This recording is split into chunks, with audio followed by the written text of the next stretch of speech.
C'est plutôt dans mon enfance, on avait cette occasion de vivre pleinement, dans le sens où on n'avait pas de retenue par rapport à tout ce qui pouvait se passer autour. Je sais que le matin, pendant les vacances, on enfilait notre short, on prenait notre vélo, on partait. Mais nos parents ne savaient pas où on allait, ce qu'on allait faire. On sortait avec les copains, on allait faire des balades à vélo, des fois jusqu'à 20 km de la maison, sans que quelqu'un s'en inquiète. C'était l'idée de se dire qu'on pouvait le faire, que les parents n'avaient pas à s'inquiéter. On partait sereinement.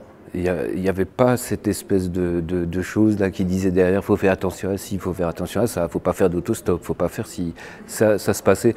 Je sais même en tant qu'enfant, quand on se déplaçait, je sais que la piscine était à peu près à 7 km de la maison, dans un village à côté. On y allait très souvent en stop. C'était tout naturel, on prenait avec les copains, on prenait la route, on sortait le pouce, on nous emmenait et on rentrait comme ça le soir sans le moindre problème. On allait faire la visite des châteaux dont le premier était à une vingtaine de kilomètres de la maison.